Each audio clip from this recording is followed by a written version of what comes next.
Je vais donc introduire ce webinaire. Je voulais d'abord vous remercier d'être présent sur une nouvelle édition des webinaires transition numérique. Comme vous le savez, ces webinaires sont destinés à vous faire progresser dans la compréhension des usages du numérique et du digital. Et aujourd'hui, nous allons adresser avec GS1 un sujet tout à fait d'actualité et tout à fait stratégique, qui est l'identification des produits dans le e-commerce. Voilà. Il faut savoir que cette préoccupation concerne l'ensemble des acteurs du commerce en ligne. Et donc, nous serons très, très heureux d'entendre quel est l'état de l'art et quelles sont les contributions en termes de solutions que peut apporter GS1 ou ses partenaires. Voilà. Arnaud, je te laisse la main et je te souhaite un bon webinaire.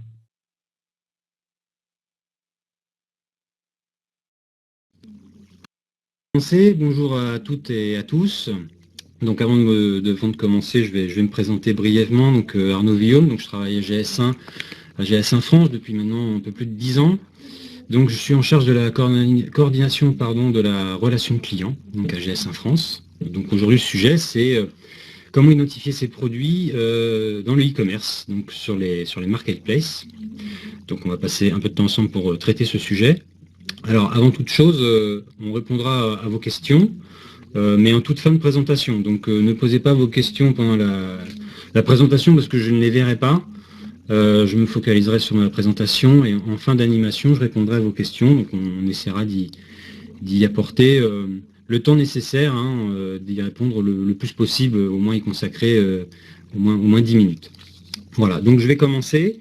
Alors avant de commencer, je vais présenter brièvement GS1. Donc GS1 France, donc c'est un organisme international, donc c'est l'organisme de référence au niveau international pour tout ce qui est standard de codification, notamment dans la grande distribution, puisque c'est le standard qui a été retenu il y a de cela plusieurs années maintenant au niveau international.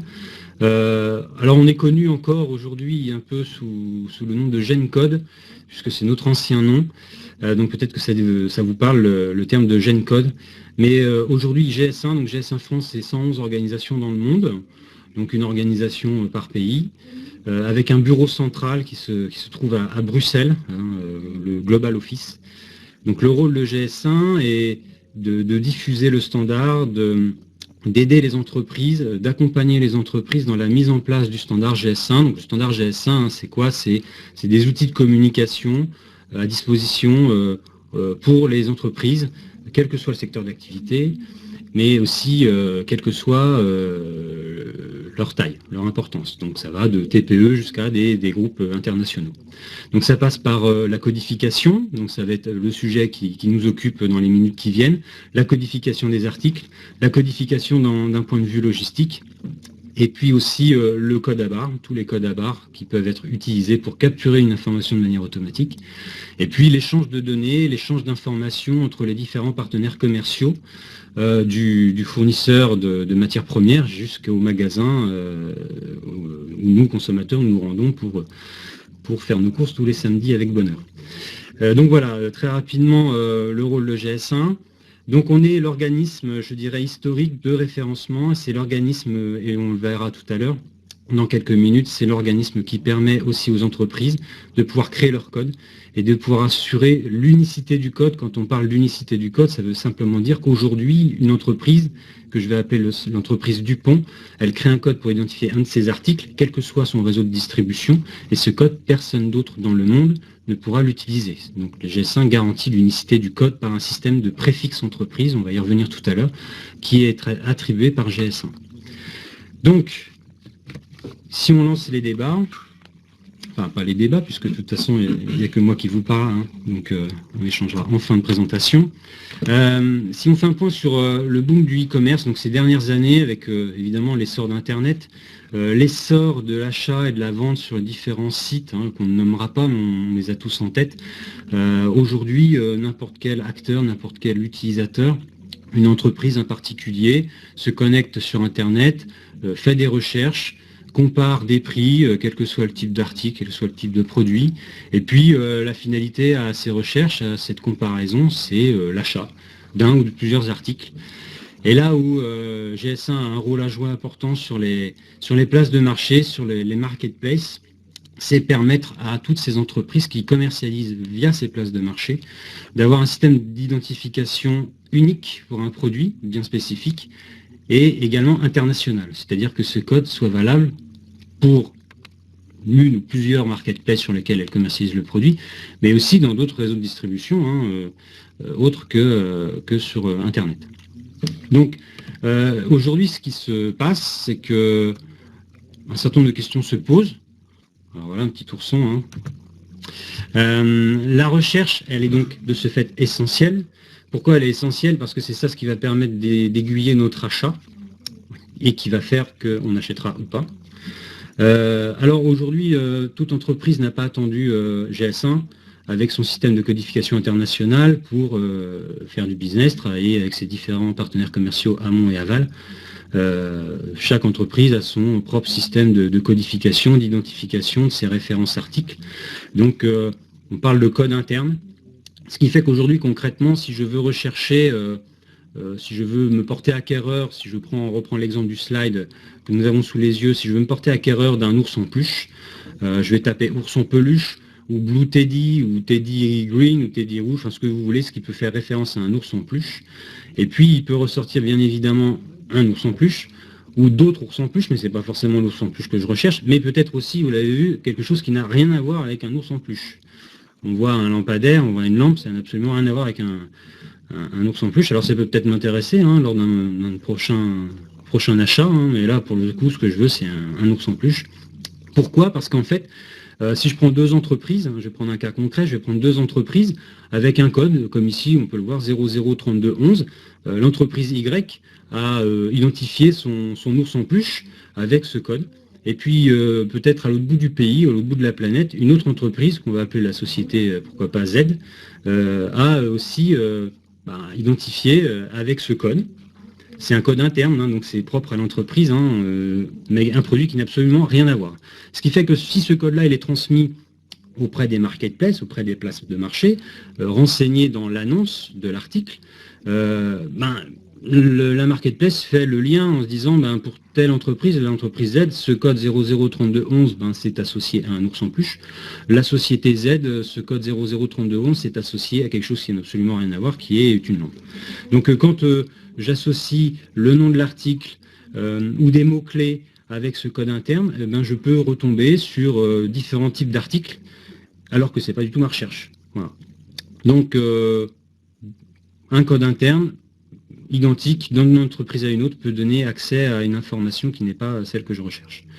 Donc la solution à ça, parce qu'il y a une solution à ça, c'est l'utilisation d'un code international. Donc ce code international, et c'est ce que permet GS1 aujourd'hui, ce code international va permettre à un utilisateur, un acheteur potentiel, lorsqu'il se connecte sur une marketplace, sur une place de marché, en tapant un mot-clé, de pouvoir avoir le visuel sur le produit qu'il recherche, et uniquement sur le type de produit qu'il recherche. Si je veux toujours l'exemple de mon ours en peluche, c'est l'ours en peluche que je vais retrouver.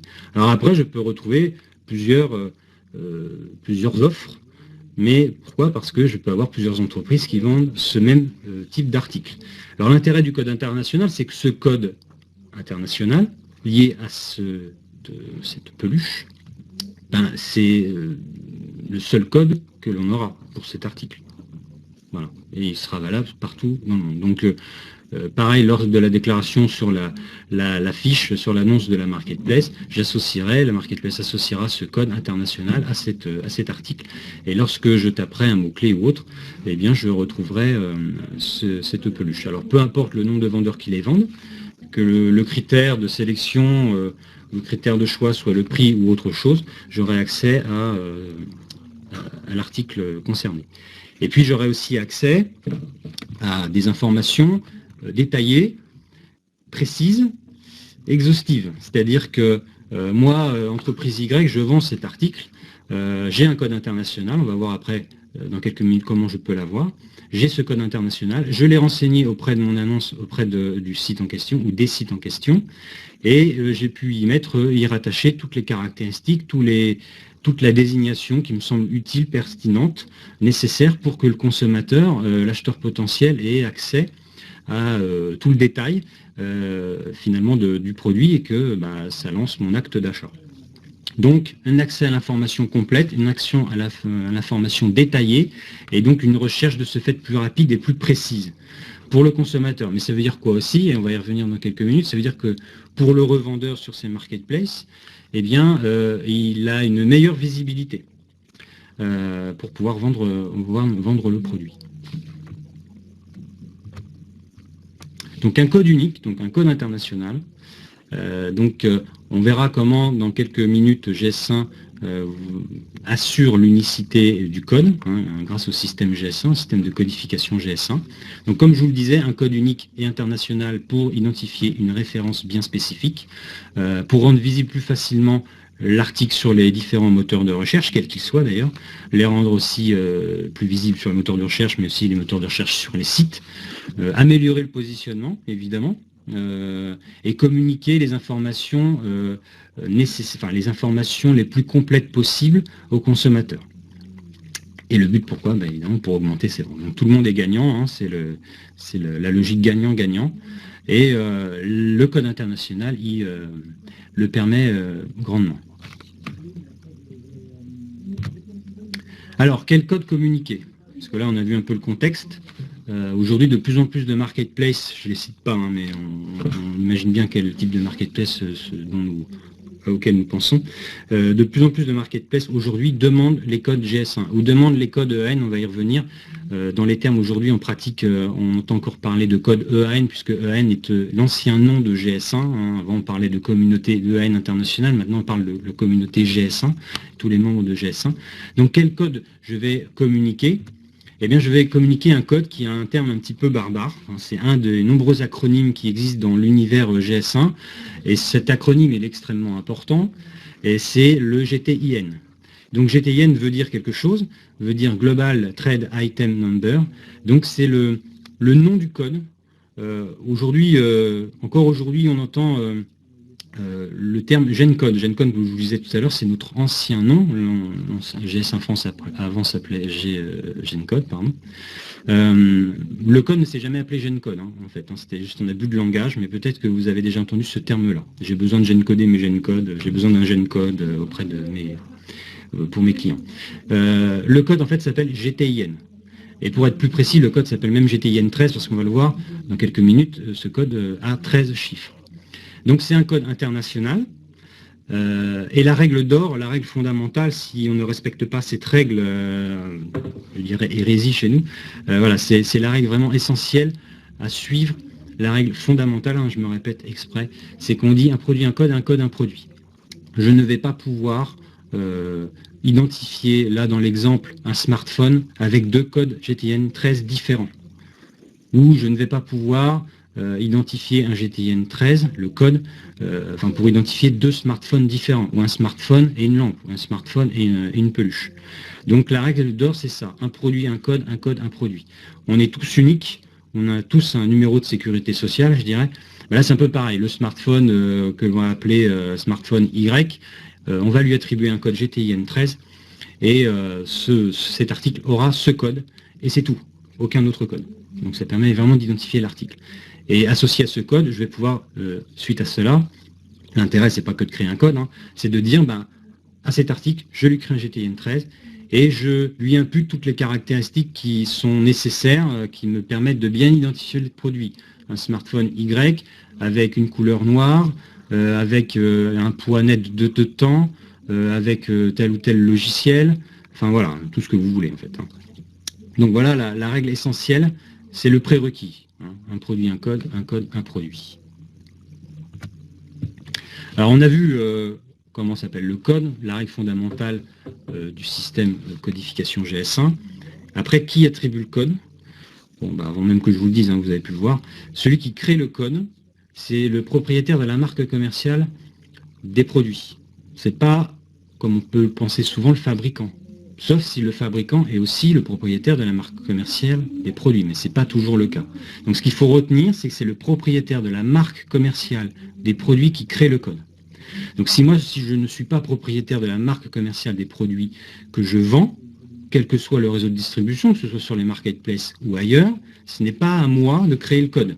Je vais demander auprès du propriétaire de la marque commerciale de me fournir le code en question. C'est important parce qu'on va y revenir tout de suite après. Donc, une autre règle essentielle, qui crée le code, qui crée le GTIN 13, le propriétaire de la marque commerciale. Donc ça peut être n'importe quel acteur de la chaîne d'approvisionnement, ça peut être, comme ici mentionné, le fabricant, un revendeur, un grossiste, un détaillant, voilà.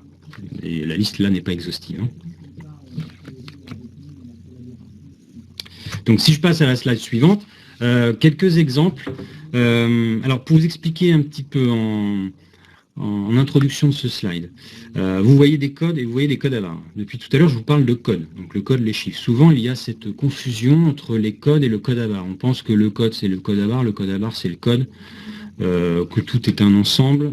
Au final, oui, quand on le voit sur l'article, c'est un ensemble, mais il faut voir qu'il y a bien deux choses bien distinctes. Il y a d'abord les codes, c'est-à-dire les chiffres, hein, bêtement, qui permettent d'identifier des références. Et puis, ces codes, ensuite, ils sont traduits en code à barres. Code à barres, on en voit tellement que finalement, on finit par ne plus le voir, hein, il est partout. Mais le code à barres, il ne sert qu'à une seule chose, il ne sert qu'à capturer une information de manière automatique, soit en caisse magasin, soit dans les entrepôts. Voilà, le code à barres ne sert qu'à ça. Donc, c'est le reflet en symbole du code qui se trouve en dessous. Donc on se retrouvera toujours avec le code en dessous et le code à barres qui se trouve au-dessus du code. Donc il y a une première chose, donc les codes, et donc les codes se traduisent en code à barres pour capturer une information de manière automatique. La famille des codes GS1, il y en a plusieurs. Il y a ce qu'on appelle, donc comme je vous disais tout à l'heure, le code GTIN 13, hein, vous savez, ce code donc à 13 chiffres, Global Trade Item Number, GTIN 13. Et ensuite ce code est traduit en code à barres, si on prend le code à barres du haut, et le code à barres porte un nom, et le nom de ce code à barres, c'est EAN13. Donc voilà, le nom, vous voyez, n'a pas changé. Hein. Avant, on s'appelait, c'était la communauté EAN, comme je le disais tout à l'heure, et le code à barres, lui, n'a pas changé de nom, EAN13. Voilà, donc on a le code GTIN13, traduit en code à barres EAN13. Donc ça, c'est utilisé partout dans le monde. Quel que soit le réseau de distribution, quel que soit le secteur d'activité, quelle que soit la taille de l'entreprise, à partir du moment où j'ai adhéré au système GS1, au GS1 de mon pays ou au GS1 de mon choix, j'ai la possibilité de créer ces codes, on va voir après comment les créer, et je peux diffuser, commercialiser tous mes produits avec les codes pour lesquels je les ai associés. Aussi, on peut retrouver notamment sur les marketplaces, c'est un des produits que l'on rencontre le plus souvent, entre autres sur les marketplaces. Si tout est OK, parce que j'ai perdu la... Voilà, toute Mondine me confirme que tout est OK. Donc je poursuis, excusez-moi. Donc l'AFNIL qui attribue en France ce qu'on appelle le code ISBN, hein, c'est donc l'agence francophone de la numérotation internationale des livres. Donc ce qu'on appelle le code ISBN, c'est un code qui fait 10 chiffres. Et un accord a été passé il y a plusieurs années entre l'AFNIL en France et donc GS1 pour avoir la possibilité d'intégrer un code ISBN, hein, donc attribué par l'AFNIL, hein, si vous éditez des livres, dans une structure GS1, donc dans un code GTIN 13. Donc ça, c'est l'exemple que l'on voit sur le deuxième code à barres, sur le deuxième code sur le slide. On voit bien un code qui commence par 978, qui est le préfixe qui permet d'annoncer derrière que c'est un code ISBN dans une structure GTIN 13. Voilà, sans trop rentrer dans les détails par rapport à ça. Le tout traduit bien sûr en code à barres EAN 13. Donc ça, c'est pour les livres. Et puis, il existe aussi un autre type de code que vous avez peut-être rencontré notamment, c'est un code à 12 chiffres, que l'on appelle le code GTIN 12. Hein, donc dans le monde GS1, tous nos codes s'appellent GTIN. Donc le GTIN 13 c'est 13 chiffres, et le GTIN 12 c'est 12 chiffres. Ça c'est si vous commercez aux États-Unis. Dans certains réseaux de distribution aux États-Unis, ceux-ci ne savent pas encore lire un code à 13 chiffres traduit en code à barres EN13. Donc pour ces réseaux de distribution, est utilisé un code à 12 chiffres, donc un autre type de préfixe entreprise qui est attribué par notre homologue américain. Et ensuite, ce code à 12 chiffres, ce GTIN 12, est traduit en code à barres.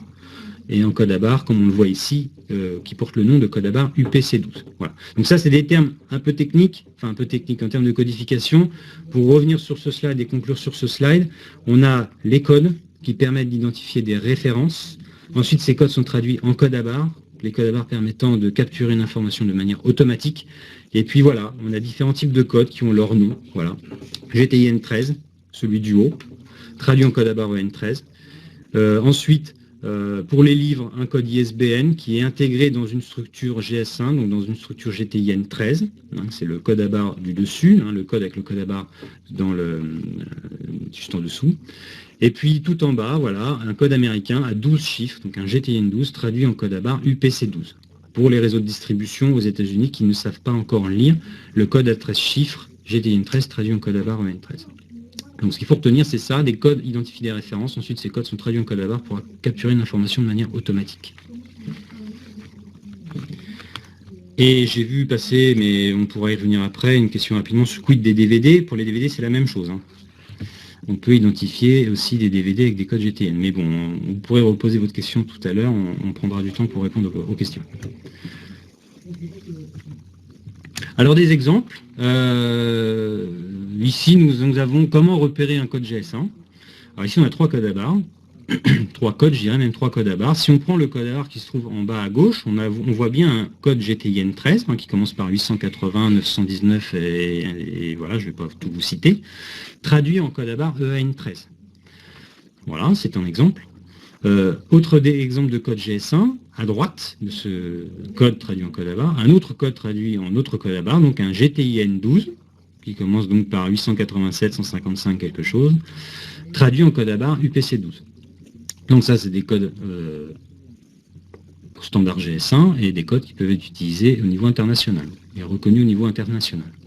Après, on voit un code à barre en haut, c'est un autre exemple, c'est un exemple de code qui se trouve ici sur le côté, par exemple, SN DE 13 18 78 2 A1, c'est un code interne.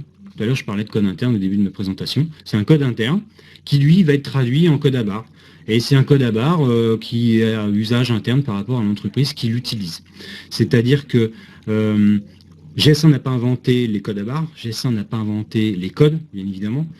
Seulement, GS1 utilise des outils qui permettent de rendre les codes uniques et de ce fait, ces codes sont internationaux.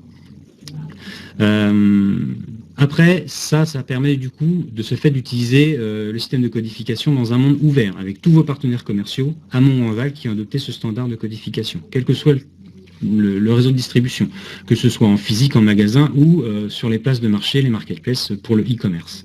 C'est finalement la même logique, la même mécanique. Mais après, évidemment, en interne, au sein d'une structure, au sein d'une entreprise, je peux identifier mes codes avec un système de codification interne, avec un système de code à barre que j'utilise, n'importe quel type de code à barre, il existe une quantité importante de types de code à barre.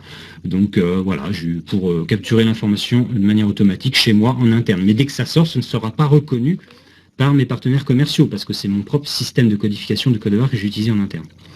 L'intérêt de GS1, du système GS1, c'est que du coup, on peut faire la même chose, mais en monde ouvert. C'est-à-dire que ce que vous utilisez, votre gestion interne de code, de capture de l'information de manière automatique par les codes à barre en interne, vous pouvez le faire également avec le système GS1 en monde ouvert avec vos partenaires commerciaux, parce que je le répète, donc c'est un standard international.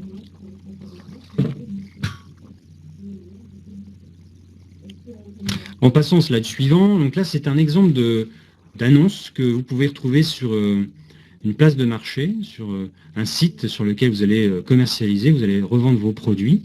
Donc ils vont vous demander un certain nombre de données, le type de produit, la marque, le numéro du fabricant, si vous l'avez, la quantité unitaire, l'unité de mesure et pourquoi pas d'autres données, mais ils vont aussi vous demander, et ça l'est de plus en plus, nous on voit bien aujourd'hui avec les différents échanges que l'on a avec les différentes marketplaces, un code EAN. Alors, vous l'avez compris, code EAN et code GS1 c'est pareil. EAN c'est notre ancien nom. Aujourd'hui sur les interfaces pour renseigner vos données produits est encore utilisé devant le champ adéquat pour renseigner le code, la terminologie EAN. Mais EAN, GS1, voilà, c'est la même chose. C'est juste une question d'époque. Maintenant, ça ne s'appelle plus EAN mais GS1.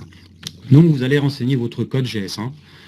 Vous allez renseigner votre code GS1 si effectivement les produits que vous commercialisez sur les places de marché, ces produits possèdent déjà un code. Donc si ce produit possède déjà un code, vous l'intégrez dans votre annonce.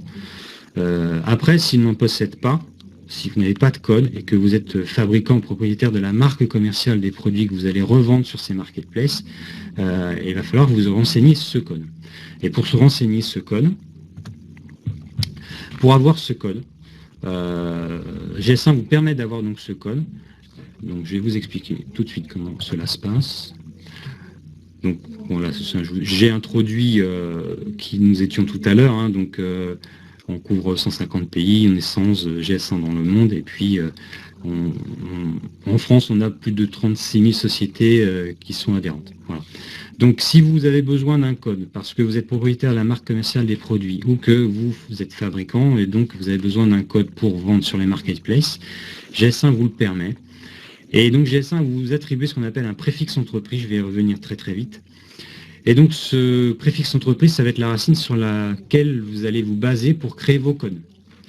Et ce code va identifier de manière unique votre produit, mais ça va au-delà de ça. Ça peut aussi identifier de manière unique vos unités logistiques, vos cartons, vos palettes. Et puis aussi, ça permet de vous identifier vous en tant qu'entreprise. Un code qui va identifier votre entreprise. Donc si je reviens au niveau de l'identifiant, au niveau du code qui va identifier de manière unique votre produit, déjà ça va vous permettre donc pour tout votre référentiel article, pour toutes vos références, vous allez lui associer un code GS1, donc un code à 13 chiffres, ce fameux code GTIN13. En face de chacun des codes, donc vous allez dire c'est la référence Y, tel autre code GTN13 c'est la référence Z, tel autre code GTN13 c'est la référence X, avec pour chaque produit les caractéristiques associées à ce code.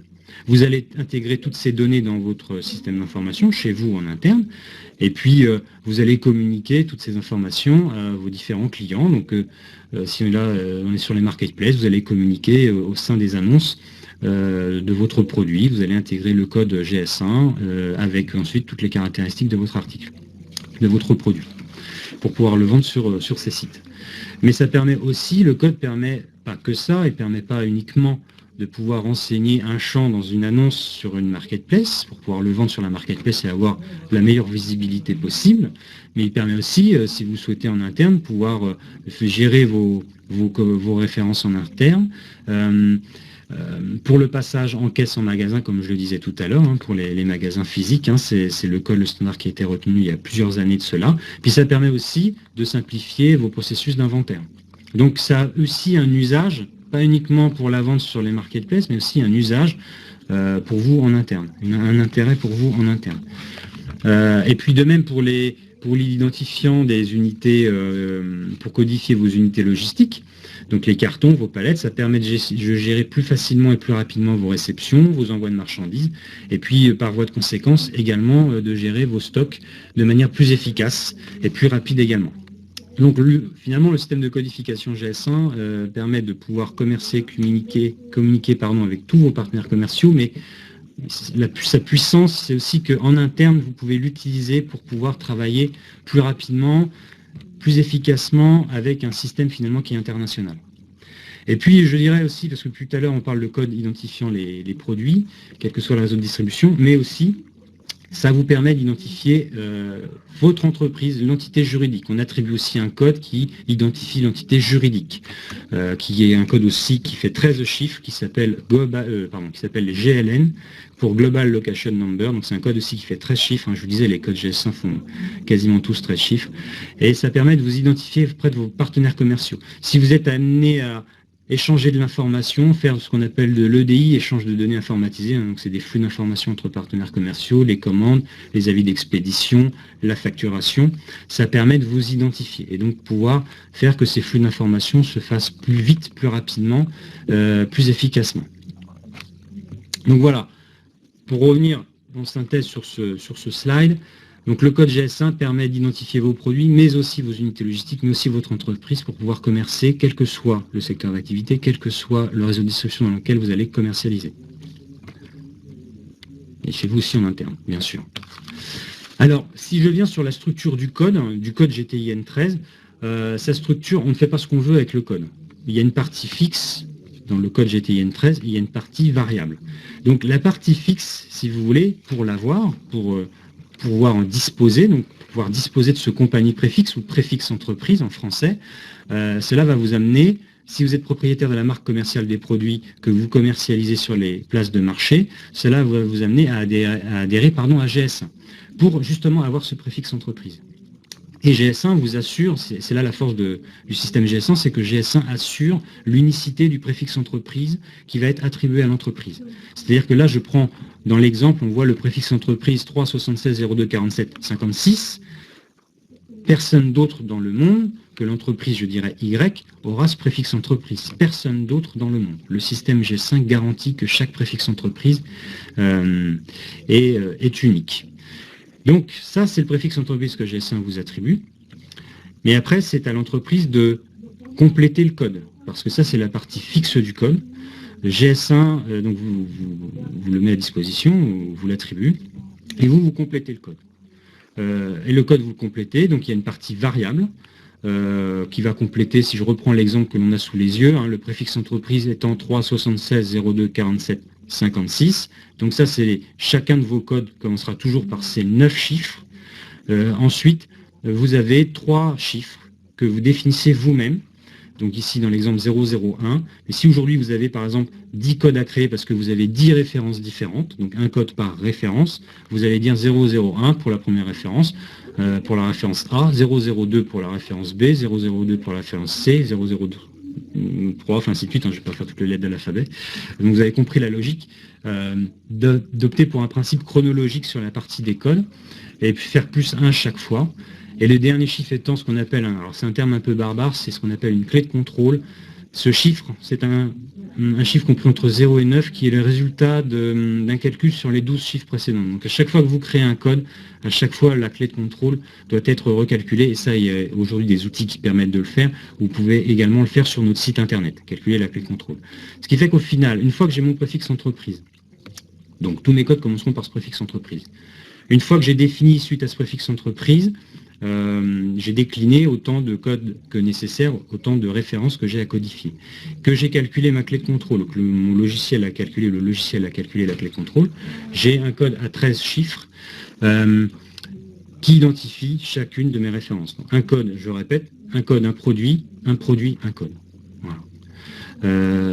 Et donc, ici, on a un exemple de préfixe entreprise qui fait 9 chiffres. Alors, vous allez me dire, enfin, je vous entends déjà peut-être penser fort, mais je peux créer ici, dans l'exemple, que 999 codes. Alors, dans l'exemple, oui.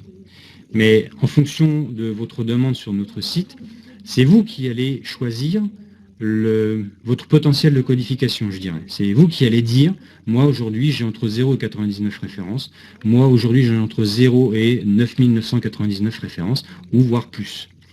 Et en fonction de ça, on va vous attribuer un préfixe entreprise avec une longueur de chiffres adéquate. C'est-à-dire que vous pourriez avoir un préfixe entreprise qui fait 7 chiffres. Ce qui veut donc dire que vous pourriez créer, si je ne dis pas de bêtises, jusqu'à 100 000 codes, 99 999 codes différents. Donc voilà, vous n'êtes pas bloqué à 100 codes, là c'est un exemple, comme on aurait pu en prendre un autre.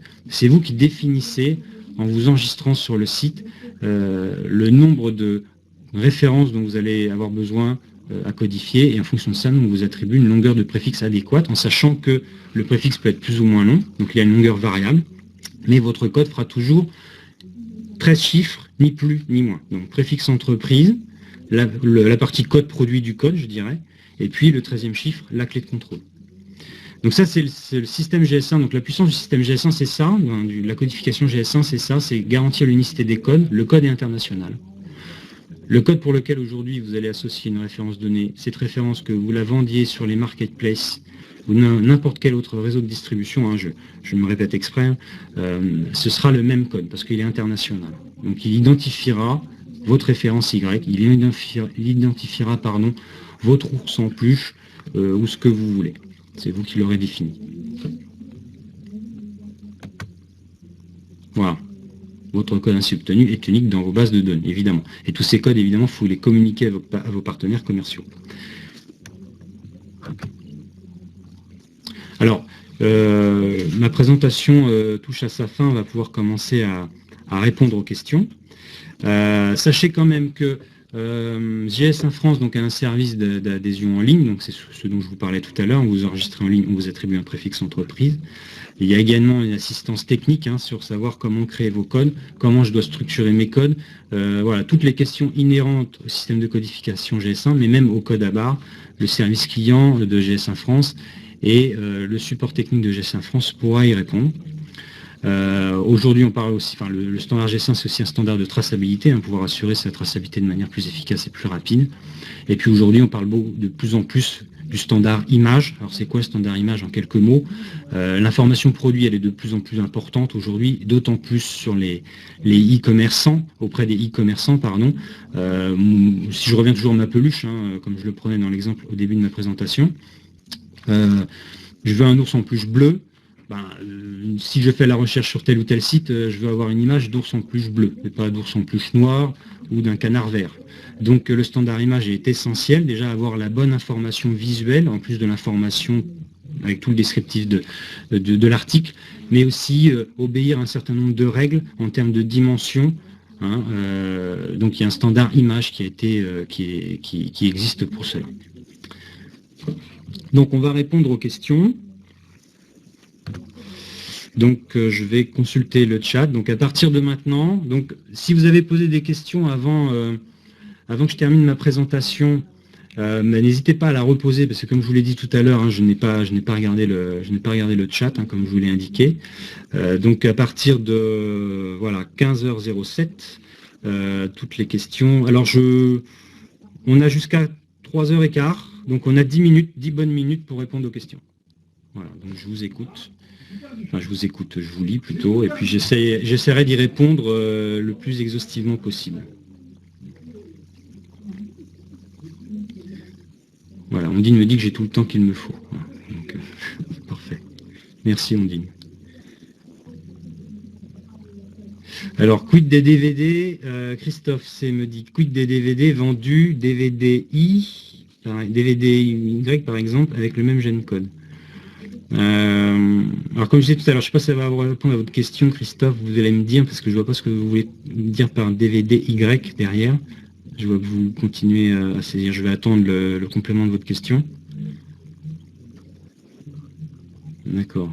Voilà, je vais répondre la manière dont je comprends votre question. Vous allez me dire si j'y réponds. Un DVD, vous pouvez lui attribuer un code qui va identifier le DVD en question. Et plusieurs Gencode ayant le même Gencode. Ah oui, plusieurs produits ayant le même Gencode. Plusieurs produits différents, j'imagine. Alors, plusieurs produits ayant le même Gencode, oui, ça c'est un problème. Je vais prendre l'exemple des DVD. Si vous avez un DVD du dernier Mad Max et un DVD du Seigneur des Anneaux, ça ne doit pas être le même. Alors, effectivement, c'est un gros problème, ça ne doit pas être le même code. Le DVD de Mad Max doit avoir son code, son GTIN 13, et le DVD du Seigneur des Anneaux doit avoir un autre GTIN 13. Ça, c'est si vous êtes confronté à ce type de problème, le numéro que je vous ai indiqué tout à l'heure, donc je vais le réafficher d'ailleurs, n'hésitez vraiment pas à nous contacter parce que vous n'êtes pas le premier, c'est des choses que l'on a déjà entendues, donc il ne faut surtout pas hésiter à nous contacter, ça ne doit pas. Normalement, si les choses sont faites dans les règles de l'art, si le standard de codification est respecté, je ne dois pas avoir, comme je le disais tout à l'heure, vous ne devez pas rencontrer deux articles différents qui ont le même code, ou inversement, plusieurs codes qui identifient le même article. Donc n'hésitez pas, Christophe, à nous contacter, et, à nous faire des remontées, nous donner des exemples, et puis nous, on pourra voir quelle action on peut mener, quelle recherche on peut faire. J'espère que ça a répondu à votre question, enfin pas forcément à votre problématique actuelle, mais en tout cas à votre interrogation.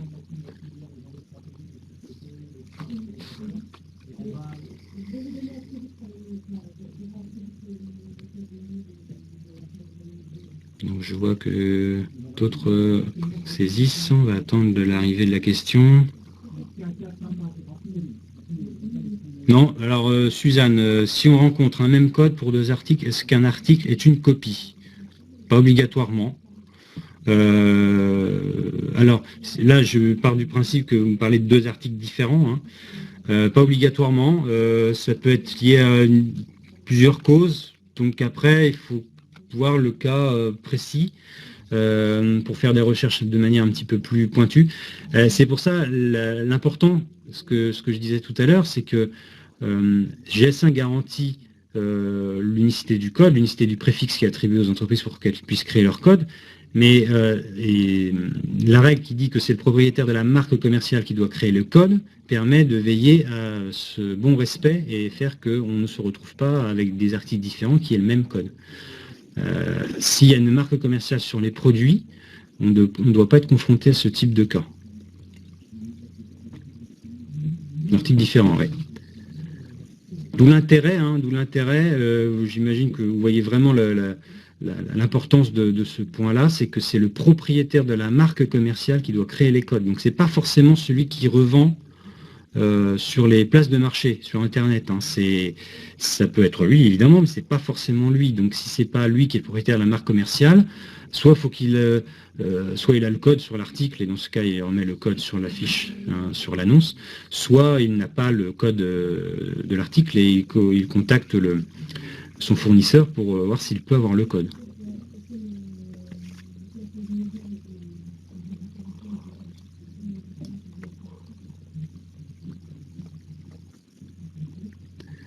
Donc une autre question arrive.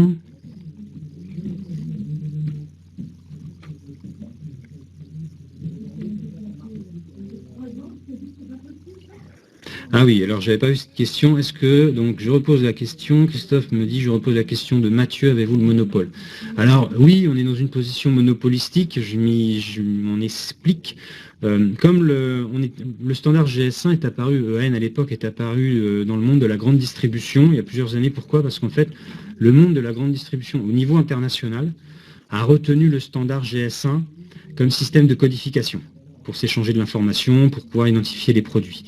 Donc à partir du moment où vous êtes amené à travailler avec la grande distribution, et je dis bien à partir du moment où vous êtes amené à travailler avec la grande distribution, vous êtes amené à adhérer au GS1 de votre pays.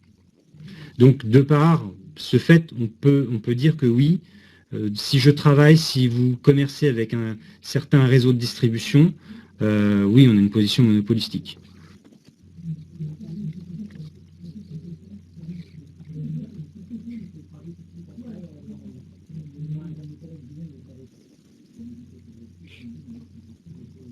Donc Suzanne qui nous dit, mais on a parfois en entrant des listes de produits dans les ERP, on a pour 2 articles différents le même code EN13. Comment est-ce possible alors? Alors, soit c'est parce que la première raison à ça, je dirais... attendez, je relis votre question.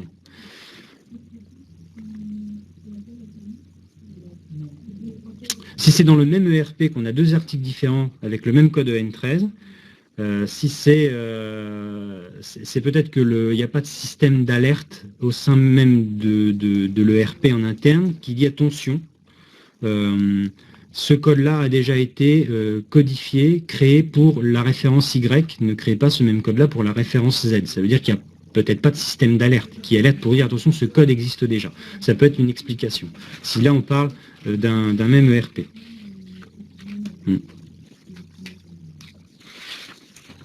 Ça peut être une réponse, ça peut être Suzanne, ça peut être une raison. Il faudrait voir, parce que si là vous pensez à votre ERP, chez vous, c'est peut-être qu'il n'y a pas de système d'alerte en disant, voilà, attention, ce code existe déjà. Alors Christophe, certains vendeurs MP entrent en EN bidon malheureusement. Alors MP, je ne vois pas trop par message privé, mais je ne suis pas sûr que ce soit ça pour MP. Marketplace, oui, pardon, on est en plein dedans. Donc certains revendeurs Marketplace ont un code EN bidon malheureusement. Alors, voilà, ça peut être un problème. Soit le vendeur sur la Marketplace n'a pas de code à donner, quelles qu'en soient les raisons, et dans ce cas, il ne renseigne pas le code, il met non applicable. Si c'est possible, évidemment, si l'annonce, si tel ou tel marketplace ne permet pas et qu'il est obligatoire de renseigner un code, mais qu'il n'y a aucune possibilité d'avoir le code, contactez votre marketplace ou contactez-nous, parce que, comme je vous disais tout à l'heure, on travaille depuis un certain temps maintenant avec les différentes marketplaces, justement pour que, comme je vous dis, le standard il est apparu dans la grande distribution, vous commercialisez dans la grande distribution, voilà, vous adhérez à GS1 aujourd'hui. Aujourd'hui, les revendeurs sur les marketplaces se rendent compte qu'ils ont besoin d'un code GS1 ou en tout cas besoin de transmettre un code GS1 pour pouvoir revendre sur les marketplaces Donc, de ce fait, s'ils ne sont pas propriétaires de la marque commerciale ou fabricant, essayer de récupérer le code. Quelles qu'en soient les raisons, si ce n'est pas possible, les sites doivent permettre de ces marketplaces de mettre non applicable, et dans ce cas, vous ne renseignez pas le code. Après, si c'est pas possible, si tel ou tel site ne le permet pas, dans son interface, dans ses annonces, contactez la marketplace, expliquez votre cas, ou contactez-nous, et on verra ce qu'on peut faire avec vous, parce qu'on a des contacts. Quelqu'un est en charge chez nous de travailler avec les marketplaces et en contact avec eux, donc ça permet toujours aussi d'améliorer les choses.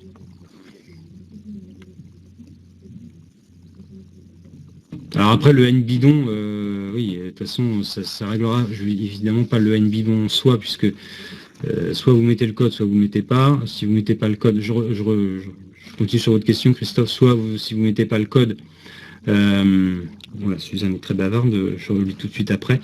Je termine avec la question de Christophe.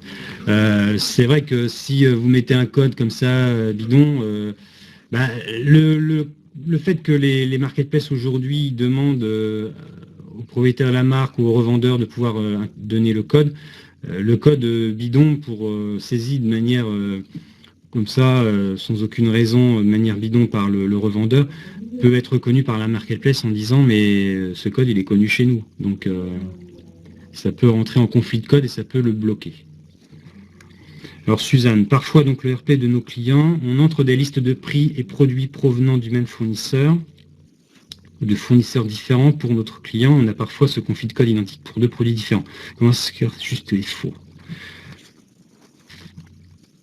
Je la relis, hein, parce que je l'ai lu à voix haute pour tout le monde. Enfin, je crois que tout le monde la voit, je vous dirais.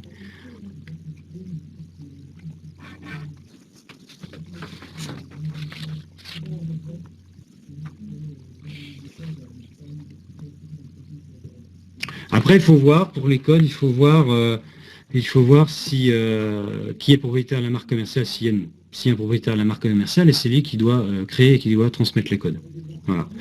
Après, si vous avez des problèmes par rapport à ça, Suzanne, vous n'hésitez pas à nous contacter au 01 40 95 54 10. À la limite, vous pouvez même me demander, moi je suis Arnaud, donc on peut continuer d'échanger sur ce point-là. Hein. Ce sera, je pense, plus facile. Pour Christophe aussi d'ailleurs, n'hésitez pas. Ouais.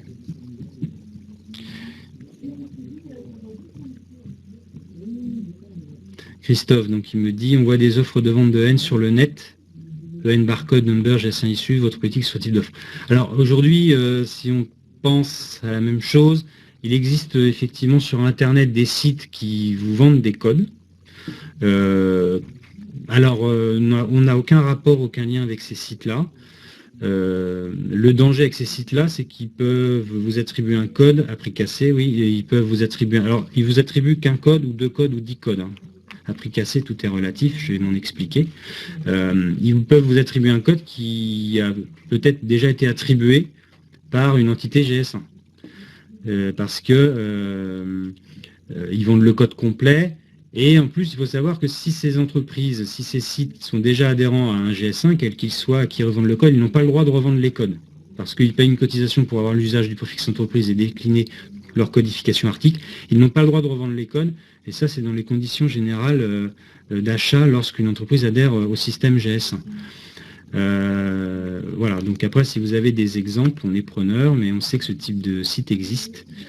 À prix cassé, donc pour compléter la réponse à votre question, oui et non, disons que tout dépend ce qu'on entend par prix cassé. Après, on ne va pas rentrer dans le débat des tarifs, mais nous, on ne donne pas un code ou 2 codes ou 3 codes ou 4 codes, on donne un préfixe entreprise qui permet de pouvoir décliner minimum jusqu'à minimum 100 codes, après 1000 codes, 10 000 codes et 100 000 codes. 500 pour $8. Ouais. Effectivement. Et comme je vous dis, après, voilà, c'est des sites qui n'ont absolument rien à voir avec nous. Donc le risque, c'est un problème de collision de code ou de conflit de code possible. C'est comme je vous dis, nous, GS1, le système GS1, hein, au niveau international, garantit l'unicité des préfixes.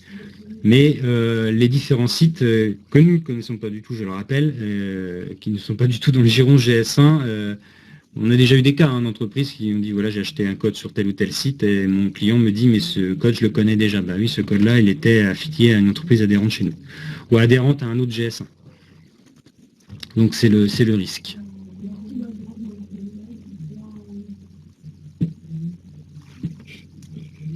Alors après aussi, autre chose que je n'avais pas dit pendant la présentation, c'est au propriétaire de la marque commerciale, donc c'est lui qui crée les codes, comme je vous l'ai dit, c'est lui aussi qui définit le niveau de finesse dans sa codification.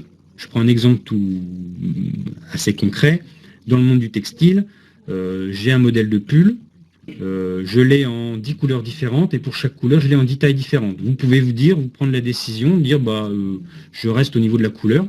Voilà, j'ai ce pull, je l'ai en 10 couleurs différentes, je crée 10 codes différents, un code par couleur de pull. Ou vous pouvez dire, je vais aller vraiment au niveau le plus fin, je vais identifier au niveau du pull, la couleur du pull et de la taille. La taille S, la taille L, la taille M, et ainsi de suite. Donc ça, c'est le propriétaire de la marque commerciale qui définit le niveau de finesse de sa codification. Alors, une question de Suzanne. On voit aussi que certains articles qui sont vendus par des sites e-commerce étrangers, lointains, ont des doublons de code. Donc, je pense que vous voulez dire deux codes identiques pour identifier une même référence.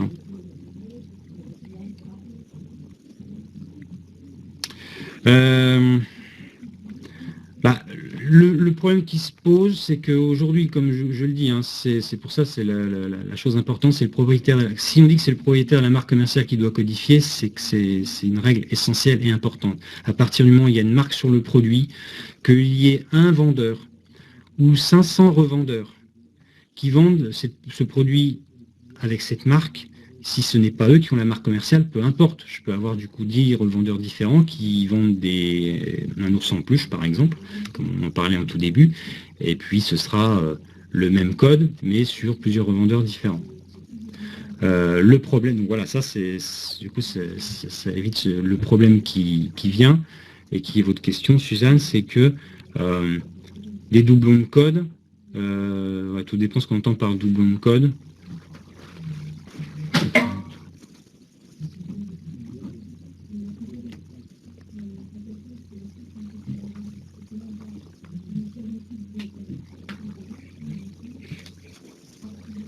Oui, c'est-à-dire que, oui, mais là encore, c'est des doublons de code. Là aussi, c'est lié, on peut aussi avoir des doublons de code à partir du moment où un revendeur, lorsqu'il remplit son annonce, met un code et puis alors qu'il n'a pas récupéré le code auprès du propriétaire de la marque commerciale, ou alors qu'il est propriétaire de la marque commerciale et il ne s'est pas enregistré chez nous, il n'a pas créé le code. Donc ça peut créer des doublons de code, parce qu'après un code peut être mis n'importe comment, et ça peut créer des conflits de code, comme me posait la question plutôt Christophe. Oui, c'est ça. Les doublons de code avec le même code. Oui. Après, je ne sais pas si j'arrive à répondre de manière exhaustive à toutes vos questions. Par chat, c'est moins évident que... C'est pour ça, n'hésitez pas, je vais continuer. Je prends encore 5 minutes pour répondre à vos questions. Et après, n'hésitez pas à me recontacter, au numéro qui s'affiche, et vous me demandez Arnaud, et on pourra compléter notre échange. Parce que je vois que vous avez beaucoup de questions, et c'est très bien. Mais ce sera peut-être plus facile d'aller plus loin et de répondre de manière plus exhaustive et plus efficace par téléphone. Je vous propose ça en tout cas. Alors, tout dépend de ce que vous entendez par base GS1, c'est notre base adhérent, non. Notre base adhérent, donc comme je disais, on a plus de 36 000 entreprises adhérentes. Donc notre base adhérent, voilà, il n'y a que nous qui y avons accès. Après, une entreprise adhérente peut accéder à un annuaire international qui s'appelle GEPIR. Chez nous, c'est l'annuaire international des entreprises. Vous avez un code que vous avez vu sur un article, vous tapez le code dans cette base de données, ça va vous dire quelle entreprise a ce préfixe, donc quelle entreprise a créé le code. Mais avoir accès à la base de données avec toutes les entreprises, non. Alors, Suzanne, une autre question. Et évidemment, le prix de l'article est dans ce cas différent. Difficile de savoir ce qui est juste, mais évidemment.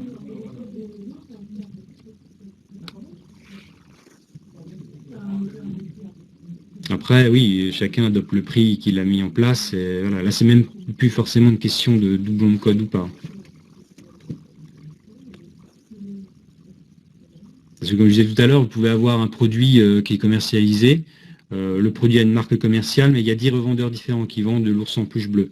Mais les 10 revendeurs ne vont pas vendre l'ours au même prix.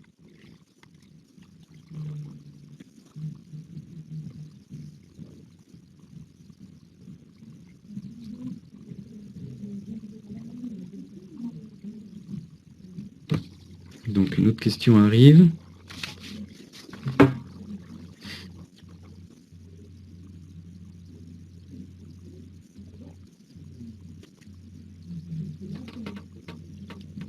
Donc Suzanne, donc les 10 vendeurs peuvent changer le code sans vous en aviser. Alors, nous, on garantit l'unicité du préfixe entreprise. Après, à partir du moment où une entreprise s'enregistre auprès de GS1, ça veut dire qu'elle s'engage aussi, elle signe des conditions générales d'utilisation, elle s'engage à respecter le standard GS1. Après, une entreprise qui fait n'importe quoi au niveau de ses codes, derrière, effectivement, on ne peut pas le savoir. Je prends un exemple. Tout à l'heure, je vous disais, un préfixe entreprise qui fait 8 chiffres. Si le 8e chiffre, c'est un 2, bon, ça doit rester le 2. Si l'entreprise met un 3, on ne peut pas le savoir, évidemment.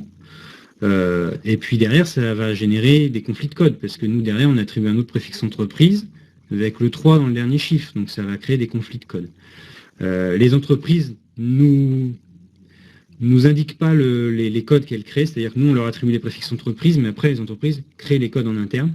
Elles n'ont pas à nous fournir la liste des codes qu'elles ont créés tous les jours ou toutes les semaines. Ça, c'est la responsabilité de l'entreprise. La responsabilité, c'est enregistré à la GS1. Elle s'est engagée à utiliser, à respecter les règles de codification GS1.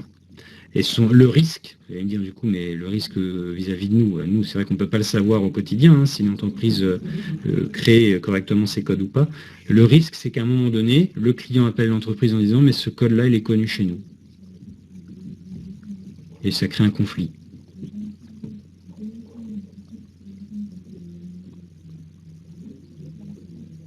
Je ne sais pas si ça répond à votre question, Suzanne. C'est la dernière. Allô? Allô? Oui, on va devoir conclure, oui. Parce qu'en fait, les webinaires n'ont de pertinence que s'ils sont limités oui. dans le temps. De pertinence que s'ils sont limités dans le temps. Je vais encourager les gens qui t'ont écouté à te recontacter s'il le faut par email ou par téléphone. Voilà, ça faisait 1 heure de webinaire et c'est la limite qu'on peut imposer. Et je remercie d'abord Arnaud pour la performance que tu as réalisée et la qualité de ton intervention. Et puis rendez-vous sur le site Transition Numérique ou directement auprès d'Arnaud pour avoir plus d'informations sur ce sujet qui est très vaste en fait. Hein, mais GS1 a la qualité et la compétence pour répondre à vos questions. Très bien. Voilà. Eh bien, merci. Je vous remercie et merci encore Arnaud et à très bientôt. Prochaine fois. Oui, merci Laurent, merci Ondine, merci à tous. Au revoir.